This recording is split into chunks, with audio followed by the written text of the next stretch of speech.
Surat airport ઉપરથી Thailand બેંકોકથી આવતા ઇસમને 4 kilo પ્રતિબંધિત ડ્રગ્સ હાઇબ્રિડ ગાંજા સાથે ઝડપી પાડેલ.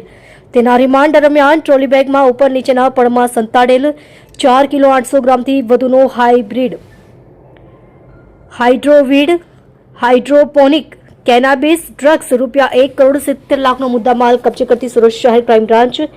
નો ડ્રગ્સ ઇન સુરત સિટી અભિયાન અંતર્ગત ગેરકાયદેસર માદક પદાર્થોની હેરાફેરી કરતા ડ્રગ્સ માફિયાઓ તથા તેમની ગેંગના સિન્ડિકેટ સભ્યોને પકડી પાડવા સારું પોલીસ કમિશનર શ્રી સુરત શહેરનાઓએ સૂચના કરેલ.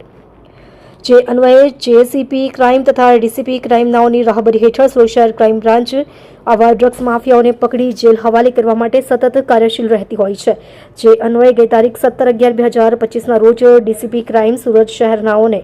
તેઓના અંગત અને વિશ્વાસુ બાતમીદાર મારફતે બાતમી હકીકત મળેલ છે કે મુંબઈનો ઝાફર ખાન ઉર્ફે ઝાફર મોબાઈલવાલા નામનો માણસ બેંકોકથી હાઇબ્રિડ ગાંજાનો જથ્થો લઈ બેંકોકથી સુરતની એર ઇન્ડિયા એક્સપ્રેસની ફ્લાઇટ નંબર IX263માં બેસી આજ રોજ સાંજે 7:40 કલાકે સુરત એરપોર્ટ આવવાનો છે. જે બાતમી હકીકતના આધારે સુરત શહેર crime branch, Dumas police, air intelligent unit, custom તથા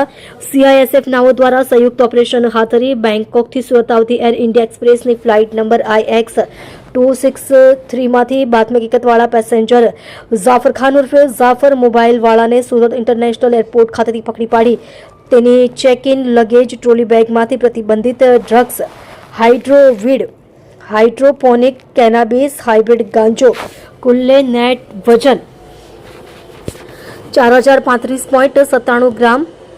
જેની કિંમત ₹1,41,25,895ના જથ્થાની સાથે ઝડપી પાડી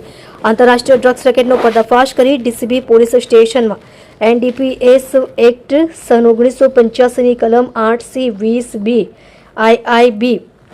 23B 29 મુજબનો ગુનો નોંધી કાયદેસરની કાર્યવાહી હાથ ધરેલ છે.